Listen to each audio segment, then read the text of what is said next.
آله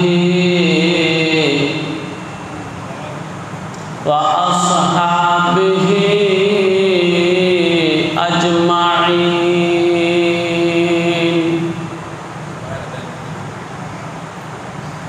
أما بعد، قال الله تعالى في كلامه المجيد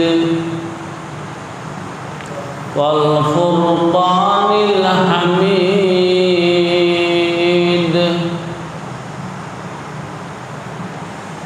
إن الله وملائكته يصلون على النبي يا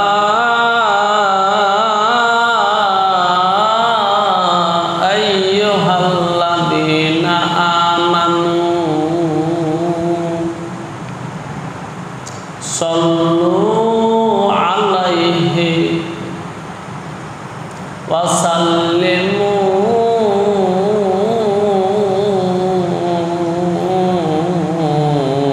تسليما. صلى الله على محمد صلى الله عليه وسلم. صلى الله على محمد صلى الله عليه وسلم. لا يمكن الثناء كما كان حقه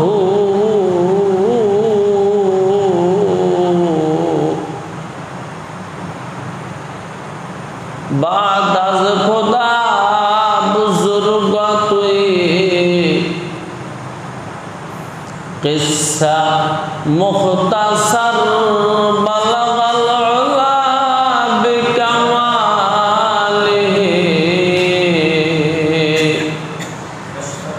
کشف الدجى بجماله حسنت جميع خصاله. صلوا عليه وآله.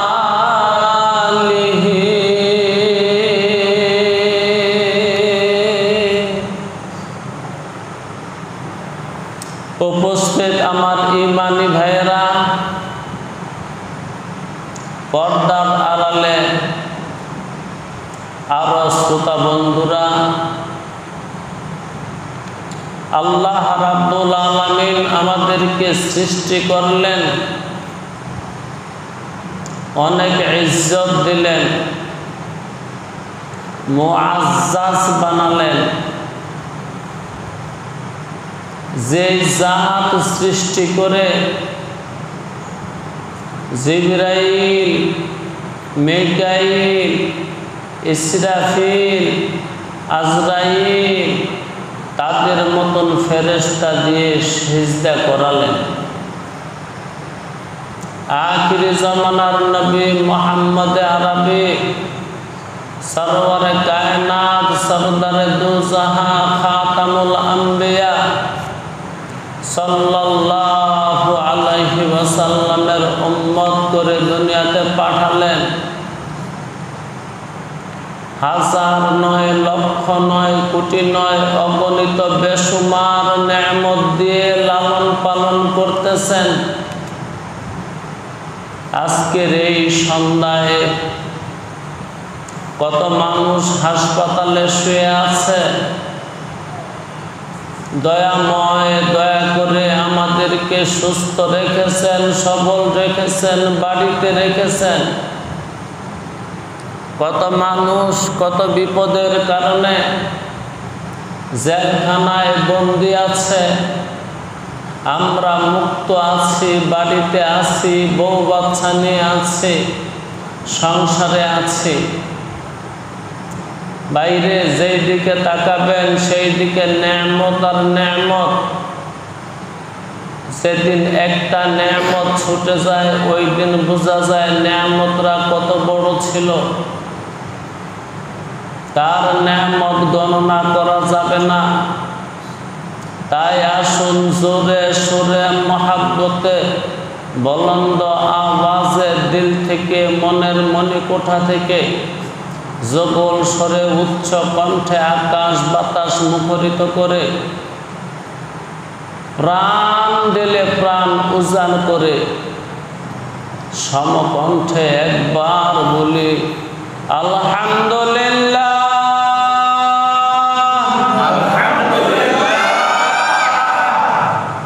ভাইরে, আমার কিসমত অনেক ভালো। সুমন সাহেব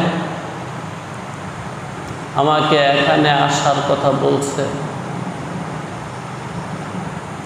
আমার কপাল ভালো, কিসমত ভালো। দুনিয়ার কত মানুষকে আল্লাহ রাব্বুল আলামিন সম্পদের পাহাড় দিয়া বসায় রাখছে, টাকার পাহাড় দিয়া বসায় রাখছে। আল্লাহ রাব্বুল আলামিন আমাকে তার কিতাব তেলাওয়াত করা, তরজমা করা, তাফসির করা, তাফসির শোনা এবং তার উপরে আমল করার কাজে ব্যস্ত করে রাখছেন। এই জন্য আমি পার্সোনালভাবে একবার বলতেছি আলহামদুলিল্লাহ।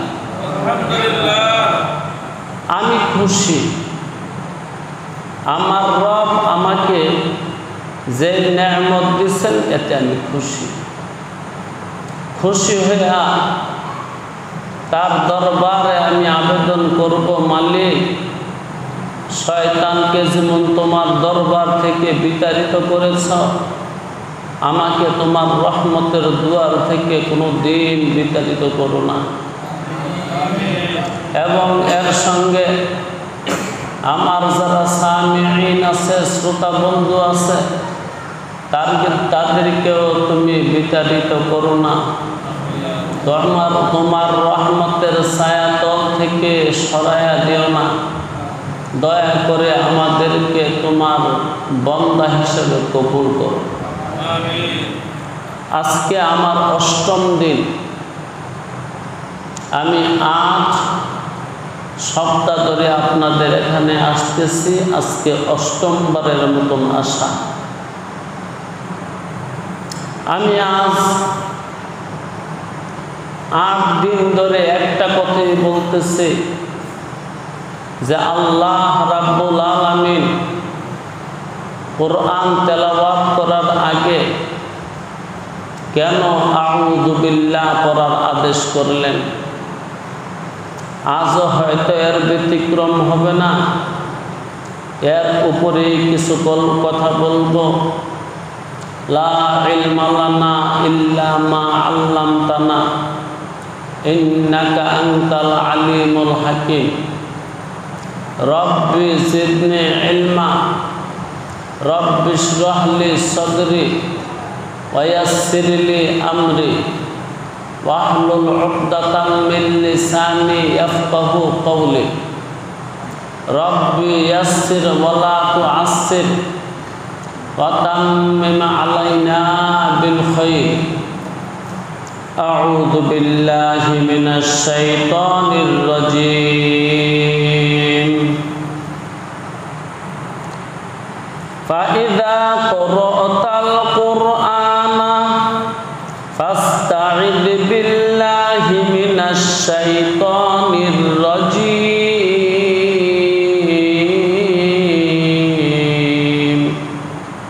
সূরা নহলের ৯৮ নাম্বার আয়াত। এই আয়াতের তরজমা হলো, তুমি যখন কোরআন তেলাওয়াত করবে তখন পড়ে নিবে আউযু বিল্লাহি মিনাশ শাইতানির রাজীম। উপরেই কথা বলবো। এর আগে একটু আপনাদেরকে ভিন্ন একটা কথা শুনি। দেখেন ভাই, যত বড় অফিসার প্রফেসর হোক, ইঞ্জিনিয়ার হোক বা ডক্টর হোক, পিএইচডি করার লোক হোক, পণ্ডিত হোক, যত বড় শিক্ষিত হোক, তারা যেই পড়া পড়ছে, যদি তাকে বলা হয় আপনি যে বিষয়ে লেখাপড়া করছেন ওই বিষয়ের উপরে আপনি 1 ঘন্টা কথা বলেন, হয়তো এটাও কষ্ট হয়ে যাবে। যদি বলে 2 ঘন্টা কথা বললেন, আরও কষ্ট হয়ে যাবে। যদি বলে 3 ঘন্টা কথা বলেন, আরও কষ্ট হয়ে যাবে। কোরআন কেমন এক বিষয় যে শয়তান থেকে আশ্রয় চাওয়ার কথা কেন বলল? আমি তো আলেম না, এলেম কালাম নাই, লেখাপড়া করি নাই, কমপক্ষে 10 ঘন্টা আমি কথা বললাম সর্বমোট, আজও বলবো। এবার বুঝেন কোরআনের এলেম কত আজিম এলেম, কোরআনের বিদ্যা কত বিদ্যা।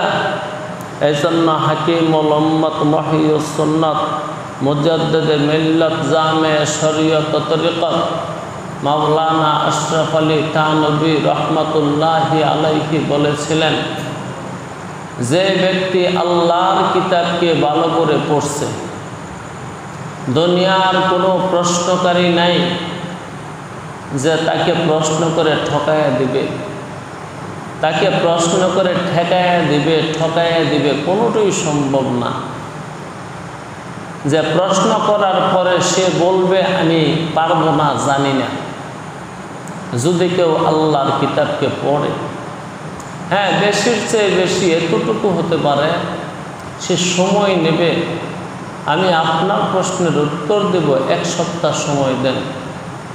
আমি আপনার প্রশ্নের উত্তর দেব, 1 মাস সময় দেন। যখন ভালো করে কোরআনকে সে আবার শুরু থেকে শেষ পর্যন্ত নজর দেবে, তখন দেখা যাবে প্রশ্নকারীর প্রশ্নের উত্তর কিতাবুল্লাহর মধ্যে আল্লাহ হাজার হাজার লক্ষ লক্ষ কোটি কোটি বৎসর আগে রোজে আজলে দিয়ে রাখছেন। এটার নাম হলো আল্লাহর কিতাব। তাই আমি আপনাদেরকে আবেদন করব, নিজেরা কিতাব পড়েন, তেলাওয়াত করেন, তরজমা শিখেন, তাফসির শিখেন, তার উপরে আমল করেন এবং নিজের সন্তানদেরকে আলেম বানান। আলেমে হক্কানি, রব্বানি, মাহবুবে সুবহানি বানায় দেন। ইচ্ছা করলেই পারবেন, না পারার কিছু নাই। আল্লাহ বলেছেন তোমরা সবাই আমার কিতাবটাকে পড়ো, আমার কিতাবটাকে তেলাওয়াত করো।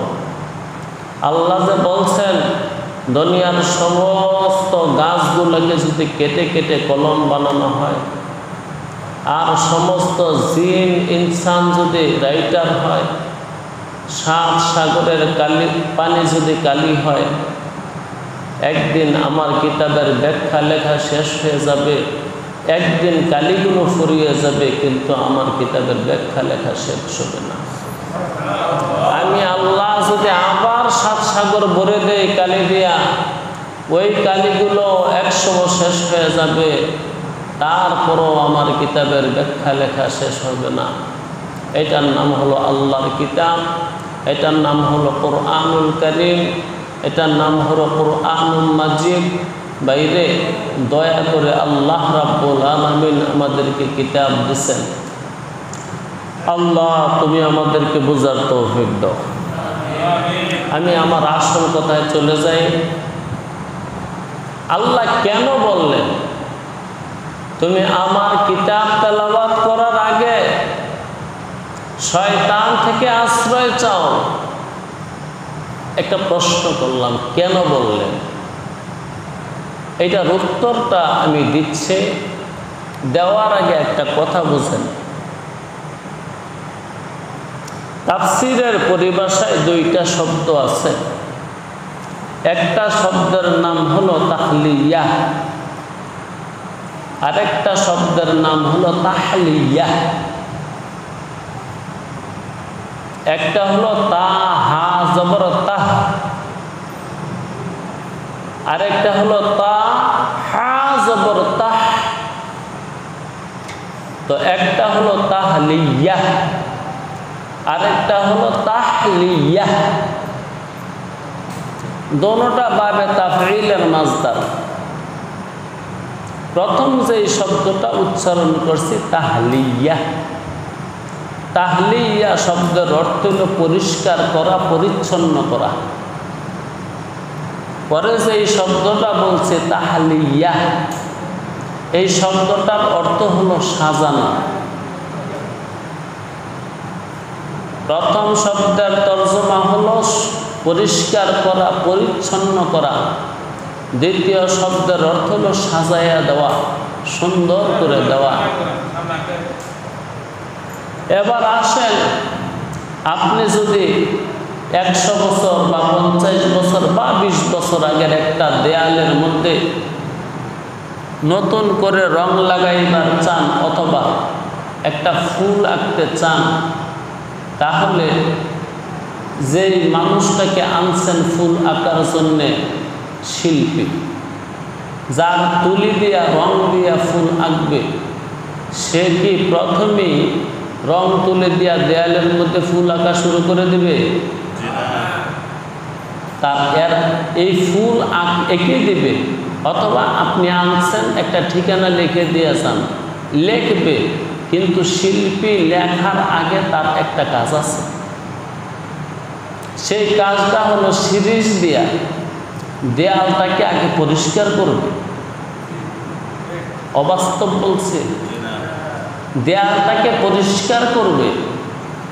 আগের যে পুরাতন রংগুলা ছিল, ওই রংগুলা তুলে ফেলবে। রংগুলা তোলার পরে ওইটার মধ্যে সে আরেকটা বার্নিশ বসাবে। বার্নিশ বসাইয়া এবার তার রং আর তুলি দিয়া আপনি যা বলবেন সে তা এঁকে দেবে। আল্লাহ রাব্বুল আলামিনের কোরআন আমাদের কাছে আসছে আমাদেরকে সাজাইবার জন্যে। আমাদের দেয়ালের মধ্যে শ্যাওলা পড়ে গেছে, সেই শ্যাওলা হলো শয়তানের ওয়াসওয়াসা। সেই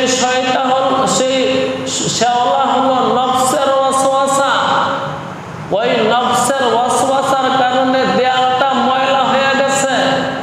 এখন এই দেয়ালে ছবি আঁকতে হলে, এই দেয়ালে ফুল আঁকতে হলে, এই দেয়ালে কোনো কিছু লিখতে হলে তাকে আগে পরিষ্কার পরিচ্ছন্ন করতে হবে। এটাকে তাফসীরের ভাষায় বলে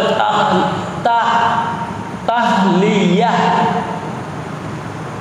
তারপরে দ্বিতীয় নম্বরে যে কাজটা করবে, ফুল আঁকা অথবা কোনো কিছু লেখা, এটার নাম হলো তাহলিয়াহ।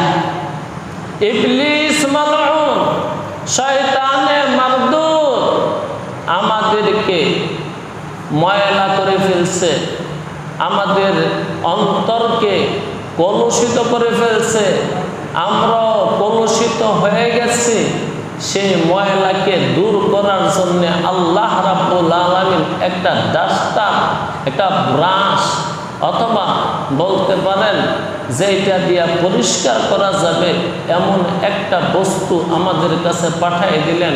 সেই ডাস্টার বা সেই ব্রাশ অথবা সেই শিরিষ কাগজের নাম হলো আউযু বিল্লাহি মিনাশ শাইতানির রাজিম।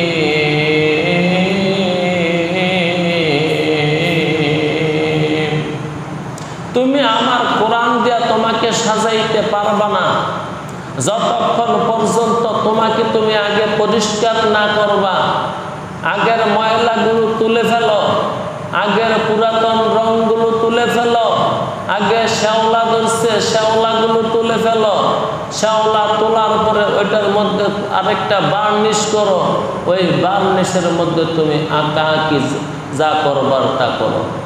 কোরআন আমাদেরকে সাজাইয়া দিবে, কিন্তু ভিতরের ময়লা আগে দূর করতে হবে।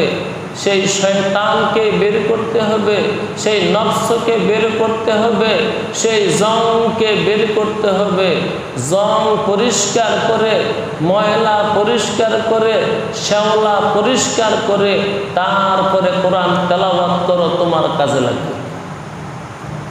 দোস্ত, শুধু জবান দিয়া বললে হবে না আউযু বিল্লাহি মিনাশ শাইতানির রাজিম, এটা দিল থেকে বলতে হবে।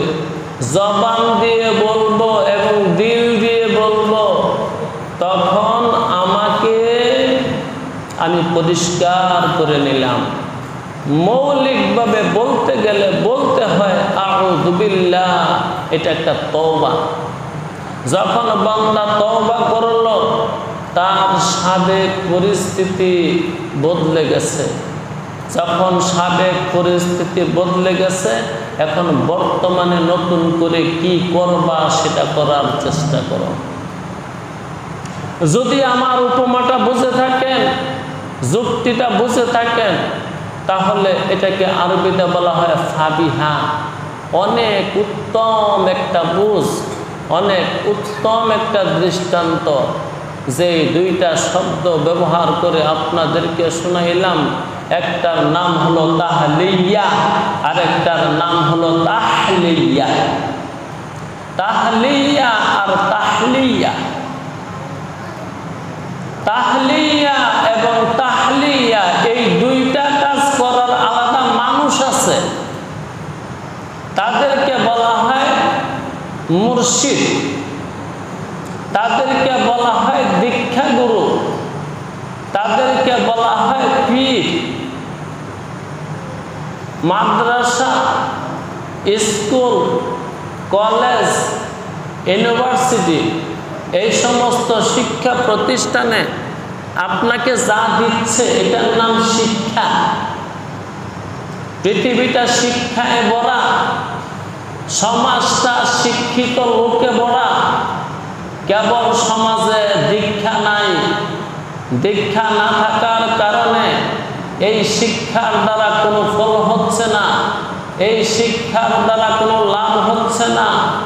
ভিতরে ময়লা আছে, যেই কারণে যেই ফুল এঁকে দিয়ে গেছে সকালবেলা, বিকালবেলা সেগুলো জোরে জোরে পড়ে যাচ্ছে। আমাদের সমাজে শিক্ষা আছে, সরকার অনেক স্কুল, কলেজ, ইউনিভার্সিটি করে দিছে, এবং অনেক আলেমরা সমাজের পরতে পরতে, বাঁকে বাঁকে, মোড়ে মোড়ে অনেক মাদ্রাসা করেছে। এবং আমরাও সমাজকে ভেঙ্গে ভেঙ্গে, খণ্ড করে করে, ছোট ছোট সমাজ করে বড় বড় মসজিদ করে রেখেছি। কিন্তু সব ঠিক আছে, মসজিদ আছে, মাদ্রাসা আছে, স্কুল, ইউনিভার্সিটি সব আছে, একমাত্র দীক্ষার অভাব আছে, যেটাকে বলা হয় তাহলিয়া। তাহলিয়া নাই। তাহলিয়া না থাকার কারণে এই শিক্ষায় কোনো লাভ করবে না। এটার আরো একটা মিসাল বুঝেন। একটা মেয়ে মানুষ, সুরসী, সুন্দরী, রূপসী, ললনা, সে চুলা থেকে ছাই তুলল, গোয়াল ঘরে গিয়া গোয়াল ঘর পরিষ্কার করলো। তার পায়ের মধ্যে গোবর লাগছে, কাদা লাগছে, হাতের ছাই লাগছে। ওই ছাই ফেলতে গিয়া তার কপালের মধ্যে, মুখের মধ্যে ছাই লাগছে, মাথার মধ্যে পাথি, যে পাথিটা নিয়েছিল পাথিটা ভাঙ্গা ছিল, ওই ভাঙ্গা দিয়া অনেক ছাই তার মুখের মধ্যে, কাপড়ের মধ্যে পড়ছে। সে সারাদিন বা গৃহস্থালী কাজ করছে, থালাবাটি মোড়াইছে, ডেক বাসন হাঁড়ি পাতিল মোড়াইছে। এখন তার সমস্ত শরীর নোংরা, তার পরনের কাপড়টা নোংরা, তার হাত পা গুলো ধুলায়, ময়লায়, কালিতে নষ্ট। এই মুহূর্তে যদি আপনি ডেকে বলেন অপরাণের সখী এই ডেকে আসো, তোমাকে আমি সাজাইয়ে দিব, তোমার মাথায় তেল দিব, তোমার ঠোঁটে লিপস্টিক দিব, তোমার আইব্রু দিব, তোমাকে কুমকুমি দিব, তোমাকে আইল্যান্ড দিব, তোমাকে আমি হাতে বালা দিব, নাকে ফুল দিব, কানে দুল দিব এবং অত্যন্ত দামি ফিতা দিয়ে, যেটাকে বলা হয় জারিন ফিতা, ওই ফিতা দিয়ে তোমার চুলগুলো বেঁধে দেব। এই কাজটা কি আপনার উচিত হবে? কারণ পরিস্থিতি আগে বলছি, সারাদিন কাজ করছে, গোবর নামাইছে, গোবর পরিষ্কার করছে, হাঁস মুরগির যেখানে থাকে ওই ঘরটা পরিষ্কার করছে, চুলা পরিষ্কার করছে। এত কাজের পরে গোসল ছাড়া, পরিষ্কার পরিচ্ছন্ন হওয়া ছাড়া তাকে সাজানো সম্ভব? তাকে সাজাইলেই কি সুন্দর হবে? তাকে সাজানো যাবে না, সাজাইলে সুন্দর হবে না। এই জন্য তাকে আগে আপনার কাজ হলো সাবান দেন, সাবান দিয়ে তাকে গোসল করান, পরিষ্কার করেন, পরিচ্ছন্ন করেন, শ্যাম্পু করেন, তারপরে কন্ডিশনার দিয়ে তার চুলগুলোকে ঠিকঠাক করেন, চুল আঁচড়ান, এবার তারে আপনি শাড়ি পরান, কানে দুল দেন, নাকে ফুল দেন, হাতে বালা দেন, ঠোঁটে ঠোঁট পালিশ, আর যেখানে যা দিবার দরকার দেন। এবার আপনার সাজ করাটা ঠিক হয়েছে। আর যদি তারে ওই গোয়াল ঘর থেকে ধরে এনে আপনি জোরে সাজাই দিতেন, এটা সাজ হবে না, বরং আপনি যেই জিনিসগুলো দিয়ে সাজাইছেন সেই সাজের জিনিসগুলো অহেতুক বিনষ্ট হলো। এবং যেই সুন্দর শাড়িটা 1 লক্ষ টাকা দিয়ে আনছেন, ওই 1 লক্ষ টাকা দামের শাড়িটা খানিকের মধ্যে ময়লা বানিয়ে দিলেন। আপনার কোনো কিছুই কাজে লাগলো না, বেকার হয়ে যাবে। বাইরের সমাজের অবস্থা এইটা। ওয়াজ চলছে, মাহফিল হচ্ছে, জিকির হচ্ছে, নামাজ হচ্ছে, তেলাওয়াত হচ্ছে, ঘরে ঘরে কোরআনের 2-4টা কপি আছে, কিন্তু কেন জানি মানুষগুলা মানুষ না। মানুষগুলা জানোয়ারের চেয়েও খারাপ। জানোয়ার এত খারাপ না, জানোয়ার কতটুকু খারাপ আমি একটু বয়ান করি। দেখেন, একটা রয়্যাল বেঙ্গল টাইগার, তার যদি ক্ষুধা লাগে সারাটা বন হন হন করে ঘুরে, যখন কোনো পশু দেখতে পায় হামলা করে ওই পশুটাকে মেরে সর্বোচ্চ সে 40 কেজি বা 35 কেজি মাংস খাইতে পারে একটা রয়্যাল বেঙ্গল টাইগার। বাস 40 কেজি মাংস খেয়ে ওই পুরা বড় পশুটা, যে পশুটা 1 টন ওজন ছিল, ওই এত বড় পশুটাকে রেখে সে চলে গেছে। এই পশুর উপরে তার কোনো মায়া নাই, কোনো দাবি নাই, সঞ্চয়ের ভাবনা নাই, সঞ্চয়ের চিন্তা নাই, তাকে আগামীকাল খাবে এই ভাবনাটাও নাই। বাস রয়্যাল বেঙ্গল টাইগার এত বড় পশু, একটা মহিষ যেটার ওজন হবে 2 টন, 2000 কেজি ওজনের, সেই মহিষটাকে মারার পরে মাত্র 40 কেজি মাংস ভক্ষণ করে পুরাটা পশু ফেলে চলে যায়। একবার ফিরেও তাকায় না যে কি হবে বা আগামীকাল কি খাবো। কিন্তু আজকে আমার দিকে, আপনার দিকে তাকায়া দেখেন, আমার গতি কি, আপনার গতি কি? ওই রয়্যাল বেঙ্গল টাইগারের চেয়েও আমি অবারণ। আমার আজকের খাবার আছে, এতে আমি সন্তুষ্ট না। আমার কালকের খাবার আছে, এত আমি সন্তুষ্ট না। আমার 1 সপ্তাহের খাবার আছে, এত আমি সন্তুষ্ট না। আমার 1 মাসের খাবার আছে, এত আমি সন্তুষ্ট না। আমার 1 বছরের খাবার আছে, এত আমার সন্তুষ্ট না। বরং কিছু কিছু মানুষের এত সম্পদ আছে, আগামী 100 বছর যদি সপরিবারে ভক্ষণ করে তারপরও শেষ হবে না। এমন সম্পদ আছে সপরিবারে যদি 200 বছর ভক্ষণ করে তারপরও শেষ হবে না। এমন সম্পদের মালিক আছে আগামী 500 বছর যদি তার সপরিবারে ভক্ষণ করে তারপরও সম্পদ শেষ হবে না। তাই বলে কি সে মানুষগুলো থেমে গেছে? বরং সমাজের মধ্যে তারাই সবচেয়ে বড় হিংস্র। যাদের ঢের আছে, অনেক আছে, তাদের আরো অনেক লাগবে, তারাই কি করে? ঘুষ খায়, তারাই সুদ খায়, তারাই পরের জমি দখল করে, তারাই পরের জায়গা দখল করে, তারাই সমাজের মধ্যে না হক বিচার করে পয়সা খায়, তারাই সমাজের সমস্ত অশান্তির মূল হত্যাকর্তা। এমন হলো কেন? এমন হওয়ার একটাই কারণ, শিক্ষা আছে, দীক্ষা নাই, বিদ্যা আছে, বুদ্ধি নাই, আমল আছে, এলেম আছে, আমল নাই, জানা আছে, মানা নাই। না থাকার কারণ হলো দীক্ষা গুরুর সান্নিধ্য হয় নাই, একজন মুর্শিদ কেবলার কাছে যায় নাই, একজন পীর শাহ হুজুরের কাছে যায় নাই, যে মানুষটা তোমাকে আগে পরিষ্কার করবে তারপরে তোমাকে সাজাইয়া দেবে। আরো একটা মিসাল বুঝেন, আপনার পায়ের ভিতরে, পায়ের মধ্যে একটা প্রথম ফোড়া হয়েছে, একটা গোটা হয়েছে, বস গোটা দিনের দিন বড় হয়, পাকে ফুলে, পাকে ফুলে।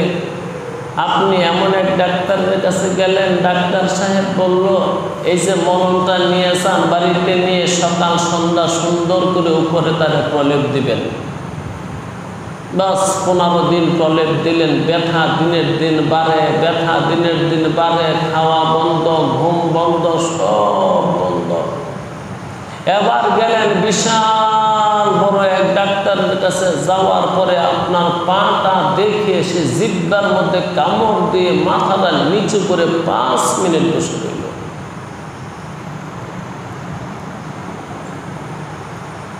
5 মিনিট পরে মাথা তুলে বলল, ও মিয়া, তোমার কি আকল নাই? তোমার জ্ঞান নাই? তোমার বুদ্ধি নাই? তোমার বিবেক নাই? তোমার বিবেচনা নাই?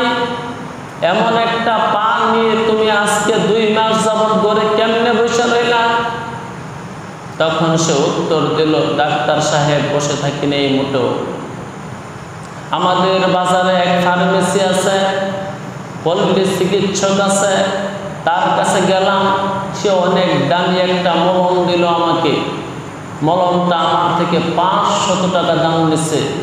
সেই মলমটা আমি 1 মাস মালিশ করেছি, আমি বসে থাকি নাই।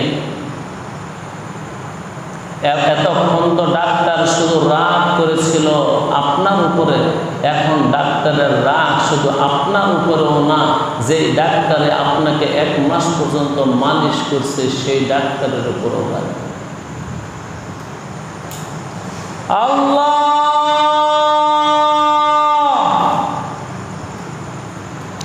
আমাদের গতি এইটা, আমরা মালিশ করার কাজে আছি, মলম দিচ্ছি, ভিতরে ক্যান্সার, পুজ, রক্ত, দিনের দিন গা বাড়তেছে আর বেশি করে উপরের দিকে উঠতেছে। আসলে আপনি হলেন এমন একটা রোগী যে রোগীর অপারেশনের দরকার, তাকে অপারেশন না করে ট্যাবলেট খাওয়াইল, মালিশ দিল, ব্যান্ডেজ করলো। এই ব্যান্ডেজ, এই ট্যাবলেট, এই মালিশ কাজে লাগতো যদি আগে তার অপারেশন করে নিত। বাস এখন ওই বড় ডাক্তার বলতেছে, দেখেন এটা তো আমি আর পারবো না, আপনি ঢাকা মেডিকেল কলেজ হাসপাতালে চলে যান অথবা পিজি হাসপাতালে চলে যান। এটা আমার কাজ না, কারণ আমার কাজ সার্জিক্যাল, আমি সার্জন না, আমি সার্জিক্যালের ডাক্তার না, আমি সাধারণ রুগী দেখি। আমার কাজ হলো প্রেসক্রিপশন করা, ঔষধ লিখে দেওয়া। আর আপনি যেই পর্যন্ত গিয়ে পৌঁছছেন আপনার ঔষধে ধরবে না। আপনার হয়তো আমি সম্ভাবনাময় কথা দিচ্ছি, এই পাটা কেটে ফেলে দিতে। জি, এবার আপনি বড় হাসপাতালে গেলেন, ঢাকা মেডিকেল কলেজ গেলেন, সিট লইলেন, ভর্তি হইলেন। ভর্তি হওয়ার 2 দিন পর বড় ডাক্তার দেখেই বলল, আর কিছুই বলে নাই, একটা কথাই বলছে, পাটা কেটে ফেলে দিতে হবে। আল্লাহ আল্লাহ। দোস্তরে, মলম লাগায়া পার পাবেন না, মলম লাগায়া পার পাবেন না, মলম লাগায়া পার পাবেন না। সুবহানাল্লাহ বললে অনেক সওয়াব হয়, কথা সত্য। কিন্তু যার ভিতরে শয়তান বসা, যার ঈমানের সমস্যা, ওই মানুষটা সুবহানাল্লাহ পড়তে পড়তে পড়তে পড়তে মরে গেলেও কোনো কাজ লাগবে না। আলহামদুলিল্লাহ পড়তে পড়তে সে যদি মরেও যায় কোনো কাজ লাগবে না। আল্লাহু আকবার তাসবিহ করতে করতে যদি সে মরেও যায়, জীবনটা দিয়ে দেয়, কোনো কাজ লাগবে না। কেউ যদি কালিমে তাইয়্যিবা লা ইলাহা ইল্লাল্লাহ জিকির করতে করতে করতে করতে মুখে দিয়ে ফেনা বের করে তারপরে তার মরণ হয়েছে, কিন্তু তার ঈমানের ত্রুটি যায় নাই, রোগ যায় নাই, ব্যাধি যায় নাই, ব্যারাম যায় নাই। শয়তান তার অন্তরে বসা, কলবের মধ্যে বসা, শয়তান তাকে অন্য কিছু বুদ্ধি দিচ্ছে। আমাদের আগে সেই পরিচ্ছন্নতার কাজটা করে নিতে হবে। পরিচ্ছন্নতার কাজ এটি আগে আল্লাহ শিক্ষা দিয়েছেন। আমার কিতাব তুমি পরে পড়ো, তুমি লিপস্টিক পরে লাগাইও, মালিশ পরে কইরো, তেল পরে লাগাইও, তুমি ভেসলিন লাগাইবা, স্নো লাগাইবা, পরে লাগাইও। তুমি শীতের দিন আসছে, তুমি যে কোনো পেট্রোলিয়াম জেলি লাগাইবা, পরে লাগাও। আগে তুমি পরিষ্কার পরিচ্ছন্ন হয়ে আসো। এই জন্য যতই তেলাওয়াত করবেন, বিমারের ব্যাধি আরও বাড়বে, বিমারের সংখ্যা আরও বাড়বে, ব্যাধি ব্যারাম আরও বাড়বে, ব্যাধি ব্যারাম আরও বাড়বে, ব্যাধি ব্যারাম আরও বাড়বে। কারণ পেট খারাপ লোকেরা যতই ভালো জিনিস খাওয়াবে, তার পরিস্থিতি ততই গোলাটে হবে। যে মানুষটার পেটের মধ্যে আমাশ হয়, আমাশার জীবাণু যার পেটে ঢুকছে, ওই মানুষটাকে দুধ খাওয়ানো যেই কথা, আর তাকে গলা টিপে মেরে ফেলা একই কথা। যে মানুষটার পেটের মধ্যে আমাশার জীবাণু ঢুকছে, তারে যদি 4টা ডিম শুদ্ধ করে খাওয়াই দেয়, তাহলে তাকে অনেক ক্ষতি করে দিল। যে মানুষটার পেটের মধ্যে ডায়রিয়ার জীবাণু, কলেরার জীবাণু ঢুকছে, ওই মানুষটাকে যদি 100 দুধ গরম করে সুন্দর আচ্ছা সুন্দরভাবে মিঠাই মিষ্টি দিয়ে তাকে খাওয়ায় দেয়, জনমের মতন ক্ষতি করে দিল। হয়তো এই রোগীটাকে আর বাঁচানো সম্ভব হবে না। কারণ যার পেটের মধ্যে কলেরার জীবাণু ঢুকছে, তার খাদ্য একমাত্র পানি, লগে একটু লবণ, লগে সামান্য চিনি, 1 চিমটি লবণ, 3 চিমটি চিনি আর আধা কেজি পানি গুলে তাকে খাওয়াইতে থাকো, এটি তার খাদ্য। তারপরেও যদি সে হজম করতে পারে, তাহলে চাল অত্যন্ত ফাঁকি করে ওইটাকে চালতে চালতে আরো বিশুদ্ধভাবে চেলে খুব মিহিন করে ওইটাকে জাল দিয়া পাতলা করে তাদের খাওয়াও, দেখো হজম হয়নি। না হলে খাবার ইনটোটাল বন্ধ, শুধু লবণ পানি আর একটু চিনি দিয়ে, যেটাকে স্যালাইন বলা হয়, তাকে স্যালাইন চালাও।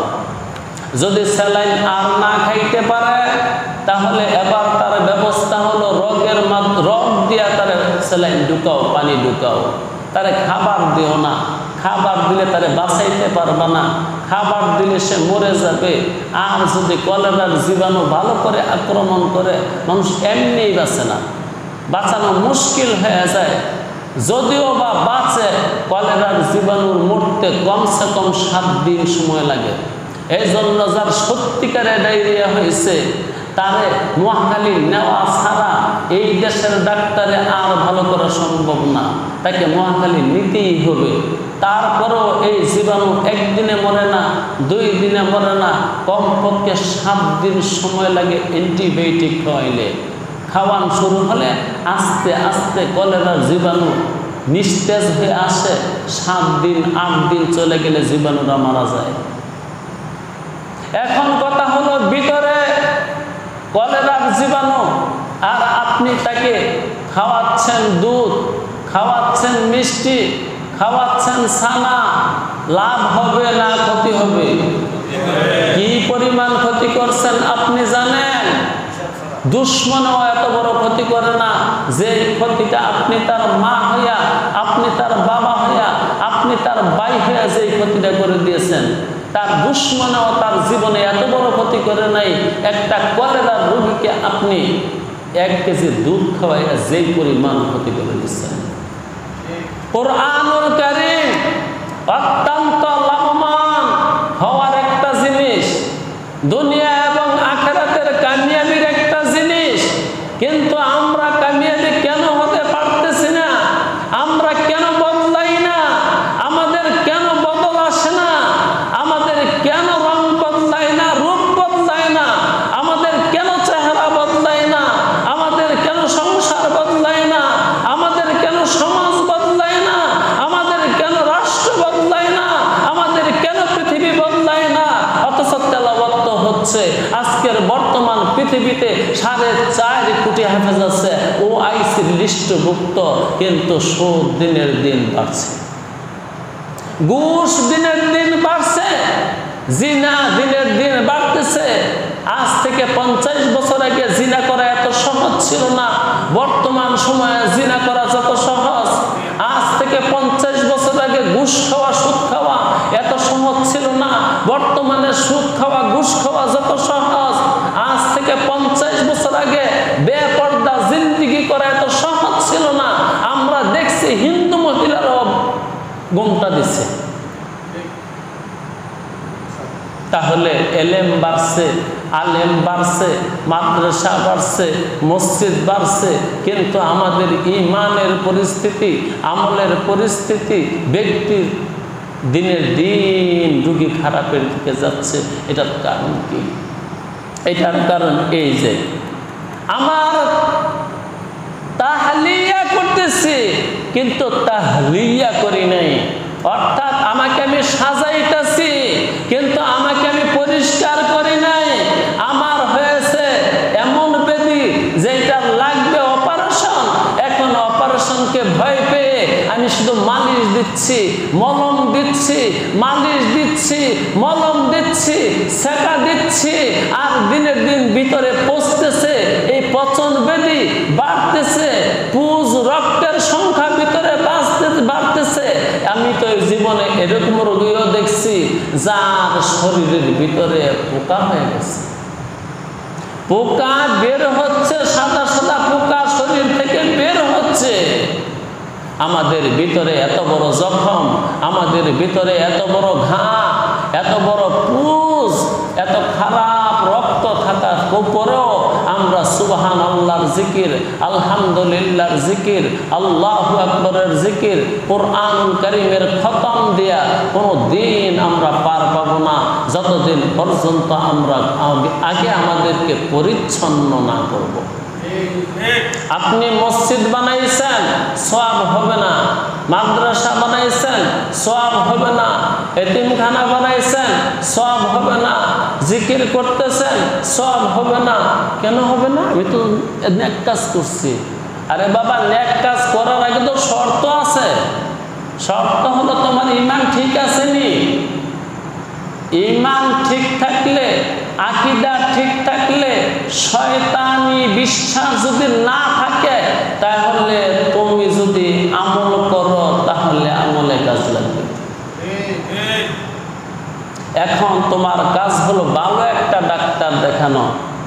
ভালো ডাক্তারের কাছে গিয়া বললো যে স্যার, আমার তো সমস্যা হলো নামাজ পড়ি কিন্তু এখনো সুদ খাই। স্যার, আমি না নামাজ পড়ি কিন্তু এখনো ঘুষ খাই। স্যার, আমি না নামাজ পড়ি কিন্তু এখনো মানুষের বদনাম করি। স্যার আমি নামাজ পড়ি, রোজা থাকি, এমনকি হজও করছি, কিন্তু আমি কেন জানি মানুষের লোকে হিংসা না করে পারি না। মানুষের কল্যাণ দেখলে আমার হৃদ মাজারে চিতার আগুন দাউ দাউ করে চলে। এটার কারণটা কি? তখন ওই অভিজ্ঞ সারজন, যাদেরকে বলা হয় মুর্শিদে কেবলা, তারা আপনার অপারেশন করে দেবে যে তোমার তো রোগ আছে, এই রোগ না সারার আগ পর্যন্ত হজ করলে, যাকাত দিলে, রোজা থাকলে, নামাজ পড়লে, মসজিদে গেলে, মসজিদ বানাইলে, এতিমখানায় গেলে, এতিমখানা বানাইলে তোমার কোনো লাভ হবে না। আল্লাহ, এটার নাম হলো বয়াত। বাইউল মাদ্দা থেকে তার কাছে তোমাকে বিক্রি করে ফেলো। তিনি যেমন ভালো মনে করেন, যেমন চিকিৎসা করা দরকার ওইভাবে তোমাকে চিকিৎসা করে দিবে। তারপরে একটা কথা আছে, আগে সাইন দিতে হবে যে আমি তোমার চিকিৎসা করব, এতে তুমি বাঁচতেও পারো, তুমি মরতেও পারো। কি আজব কথা! জি, প্রত্যেকটা রোগীকে অপারেশনের আগে তার যে গার্জিয়ান আছে তারা কি সাইন দেয় না দেয় না? কি লেখা থাকে সেটার মধ্যে? আমরা তাকে অজ্ঞান করব, তার জ্ঞান ফিরতেও পারে, নাও ফিরতে পারে, সে আবার সুস্থ হতেও পারে, নাও হতে পারে। যদি সে সুস্থ না হয়, এর জন্য এই হাসপাতাল দায়ী নয়, এই কথার উপর সাইন দিতে হয়। জি, যারা আত্মার চিকিৎসা করে, রুহের চিকিৎসা করে, নফসের চিকিৎসা করে, তাদের কাছে গিয়ে আগে বয়াত হতে হবে, সব কিছু বিক্রি দিতে হবে, সব কিছু দিয়ে দিতে হবে। হযরত ওয়ালা, আমার সব আপনার চরণে সঁপে দিলাম, যেমনে বলা হয় আমার একটু অপারেশন করে দেন। তখন তিনি বলবেন, তোমার ভিতরে দুনিয়া যেই ভেবে ঢুকছে, ও আমি যেই পরীক্ষা করলাম, পরীক্ষায় ধরা পড়ে গেছে, তোমারে অপারেশন করতে গেলে মনে হয় তুমি নাও বাঁচতে পারো, এই জন্য তুমি আগে সাইন দাও। যেমন যারা বড়শি দিয়া মাছ ধরে, বিশেষভাবে বড় বড় বাইম মাছ বড়শি দিয়া যখন ধরে, আমাদের অঞ্চলে এগুলা বেশি ধরে, এইদিকে তো পানি টানি নাই। বাইম মাছ যখন বড়শি গিলে ফেলে, তখন বড়শির সুতা কেটে ফেলে, কারণ বাইম মাছ যখন বড়শি গিলে তার পেট থেকে বড়শি টেনে বের করা সম্ভব না। যদি বের করতে যায় তাহলে মাছের কলিজা সহকারে সব বের হয়ে এসে যাবে। যে কারণে মাছটাকে নষ্ট করতে রাজি না। 25 পয়সার একটা বড়শি যাক, তবু মাছটা দেখতে সুন্দর থাক। দুনিয়া আমার ভিতরে, আপনার ভিতরে, এবং শয়তান আমার ভিতরে, আপনার ভিতরে এমন ভাবে ঢুকছে, সেই আল্লাহওয়ালারা, সেই মুর্শিদরা, সেই বুজুর্গরা যদি আমাদেরকে দুনিয়া ধরে টান দেয়, এমনও হতে পারে সেই টানের সাথে আমার জান বের হতে পারে। কারণ ওই বড়শি মাছের মতন এমন গিলা গেলছি, এখন বড়শি ধরে টানলে তোমার কলিজা ছিঁড়ে, তোমার হাত, আতুরি, উজুরি সব বের হওয়ার সম্ভাবনা আছে। এই জন্য তুমি যে তার কাছে যাইবা, গিয়া একবারে বিক্রি করে ফেলো। হযরত যদি মরি তাহলে আর কোনো দাবি নাই, আর যদি বাঁচি তাহলে তো আলহামদুলিল্লাহ, আলহামদুলিল্লাহ। তবুও চিকিৎসা করে যদি মরে, তো মহান রব্বুল আলামিনের দরবারে বলতে পারবো, প্রভু হে, চিকিৎসা করতে গিয়ে মারা গেছিলাম, চিকিৎসা হইল না, সেই হালতে মৃত্যু হয়েছে, দয়া করে যদি তুমি মাফ করো, আল্লাহর দয়া হতেও পারে। এটাই আল্লাহ রাব্বুল আলামিন তার নবী আলাইহিস সালাতু ওয়াস সালামকে দিয়ে বলাইছেন, মান সালাকা তারিকান ইয়ালতামিসু ফীহি ইলমান সাহালাল্লাহু তারিকান ইলাল জান্নাহ। যে ব্যক্তি ইলম শিখার জন্য ঘর থেকে বের হয়েছে, কোন উস্তাদের শরণাপন্ন হয়েছে, এই ইলম শিখা অবস্থায় যদি তার মরণ হয়ে যায়, আল্লাহ তাকে বেহিসাব, বিনা হিসাবে জান্নাতে দিবে। এই জন্য নিজেকে আত্মশুদ্ধি করবার জন্য মুর্শিদ কেবলার কাছে যখন যাবেন, তখন আপনি একজন ছাত্র হয়ে যেতে হবে। ওই হালতে যদি মরণ হয়, আশা করা যায় আল্লাহ পাক এই মানুষটাকে মাফ করে দেবে। আর যদি সুস্থ হতে পারেন তাহলে তো ভালো। সুস্থ হয়ে তারপরে শুরু করে দেন কোরআন তেলাওয়াত, সুস্থ হয়ে শুরু করে দেন জিকির আজকার, সুস্থ হয়ে শুরু করে দেন নামাজ রোজা। ওই দিন দেখবেন নামাজ কত মজার জিনিস, ওই দিন দেখবেন তেলাওয়াত কত মজার জিনিস, ওই দিন দেখবেন জিকির কত মজার জিনিস। আর এখন দেখতেছেন জিকির কত খারাপ জিনিস, জিকির কত মুশকিলের জিনিস, নামাজ কত মুশকিল জিনিস, কোরআনের কথা শোনা কত কঠিন ব্যাপার সেবার। যেই কারণে দেখেন চাইয়া আমার সাথে যে মানুষগুলো আসছে, এই মানুষগুলো বাদ দিলে আপনারা কয়জন আছেন? মনে চায় না, মনে ভালো লাগে না, মনে শান্তি পায় না, মনে অশান্তি লাগে। যে মানুষগুলো নামাজ পড়েছে তারা সবাই নাই, চলে গেছে। কোথায় গেছে? বাড়িতে গেছে। কোথায় গেছে? কোনো দোকানে বসে আছে। কোথায় গেছে? কোনো আড্ডায় বসে আছে। কোথায় গেছে? হয়তো বসে বসে মোবাইল টিপতেছে। কোথায় যাবে? আর যাওয়ার তো জায়গা নাই, একমাত্র আজরাইল আশা করে যাবে। কিন্তু কোরআন শুনবে, এটা ভালো লাগে না। কেন ভালো লাগবে? তোমার তো ব্যারাম আছে, তোমার তো রোগ আছে, তোমার তো বেদি আছে। এই বেদির চিকিৎসা না করলে তোমার কাছে সব ভালো লাগবে না। যেদিন চিকিৎসা হয়ে যাবে, চিকিৎসা হয়ে যাওয়ার পরে কোরআন তেলাওয়াত ছাড়া ভালো লাগবে না, জিকির ছাড়া ভালো লাগবে না, নামাজ ছাড়া ভালো লাগবে না। যদি মাঝে মাঝে নামাজ ছুটে যায় তখন মনের মধ্যে কষ্ট লাগবে, হায় হায় এমনি ঘুমাইলাম, একবারে জামাতটা সহ ছুটে গেছে, মনের মধ্যে কষ্ট লাগবে। আয় হায় পিসা হুজুর আমাকে সবক দিয়েছিলেন ডেলি 500 বার লা ইলাহা ইল্লাল্লাহ পড়ার জন্য, আজকে পড়তে পারি নাই, মনটা খারাপ লাগবে। এখন আপনার খারাপ লাগে না, এখন আমার খারাপ লাগে না, এখন কারোই খারাপ লাগে না। কারণ হলো ওই কোরআনের তেলাওয়াত আমার মজা লাগে না, ওই জিকির আমার মজা লাগে না, ওই নামাজ আমার মজা লাগে না, আর মজা লাগবেও না কোনোদিন। আল্লাহ তো কোরআনে বলছেন ইন্নাস সালাতা তানহা আনিল ফাহশাই ওয়াল মুনকার। নামাজ এমন একটা ইবাদত, যে ইবাদত তোমাকে আল্লাহ ওয়ালা বানায় দিবে।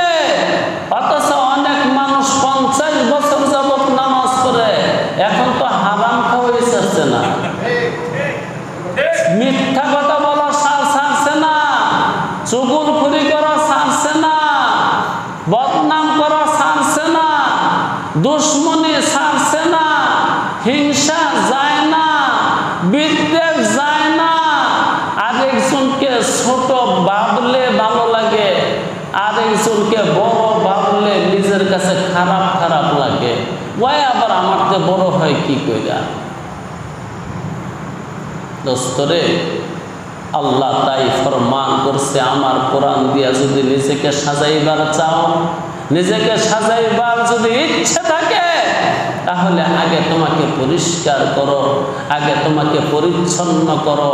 ওই শয়তানের রাসিন তোমার ভিতরে এমন ময়লা আবর্জনার সৃষ্টি করেছে, যে ময়লার মধ্যে সাজলে তোমার আসলে সাজের জিনিসগুলো, প্রসাধনীগুলো নষ্ট হবে, তোমার সাজ হবে না, তোমাকে আরো ময়লা দেখা যাবে, খারাপ দেখা যাবে, এবং তোমার দামি দামি প্রসাধনীগুলো নষ্ট হয়ে যাবে। এই জন্য আসুন আমরা আমাদের ভিতরকে ঠিক করি, আত্মাকে ঠিক করি, রূহকে ঠিক করি, কলবকে ঠিক করি, নফসকে ঠিক করি, আমার ভিতর থেকে শয়তানকে বের করি, ইবলিসে মালউনকে বের করি, শয়তানে মারদুদকে বের করি, আমার খাহিশকে বের করি, দুনিয়াকে আমার ভিতর থেকে বের করি। তারপরে কোরআনে আমাকে উপকার করবে, ঔষধে আমাকে উপকার করবে। এর আগ পর্যন্ত ঔষধে আর চিকিৎসায় আমার রোগের কোনোই উন্নতি হবে না, বরং দিনের দিন অবনতি অবনতি অবনতি। এই জন্য দেখা যায় শৈশবটা একটু ভালোই ছিল, কৈশোরে এসে আর একটু খারাপ হয়ে গেছে। কৈশোরটা যেমনই ভালো ছিল, যৌবনে এসে আরো খারাপ হয়ে গেছে। যৌবনটা যেমনই খারাপ ছিল, পৌরতে এসে ও একদম দাজ্জাল সেজে গেছে। পৌরে যেমনই দাজ্জাল ছিল, বুড়া কালে সে মহা দাজ্জালে পরিণত হয়ে গেছে। ওই বুড়া দুষ্ট আর শয়তানের যন্ত্রণায় সমাজ নষ্ট, পরিবার নষ্ট, সংসার নষ্ট, রাষ্ট্র নষ্ট, পৃথিবী গান্দা বানায় ফেলছে এই শয়তান। এই জন্য নিজেকে পরিষ্কার করেন। যেহেতু আল্লাহ হুকুম দিছে, বান্দারে তুই কোরআন তেলাওয়াত করে করিস, তোর ভিতর থেকে শয়তান আর খান্নাস বের কর। আগে তোর ভিতর থেকে অহংকার বের কর, গৌরব বের কর, আমিত্ব বড়ত্ব বের কর। এগুলা তোর কাজ না, এগুলা ইবলিসে তোর ভিতরে ভিতরে বসে পায়খানা করছে, প্রস্রাব করছে, তোর খারাপ বানাইতে বানাইতে বানাইতে বানাইতে তোকে ডাস্টবিনের ময়লা বানাই দিচ্ছে। এই ময়লাযুক্ত অবস্থায় আমার কোরআন তেলাওয়াত করলে তোর কোনো লাভ হবে না, তাই তোকে তোরে পরিষ্কার বানা। আজকের কথা এখানেই রেখে দিলাম। ওয়া আখিরু দাওয়ানা আলহামদুলিল্লাহি রাব্বিল আলামিন।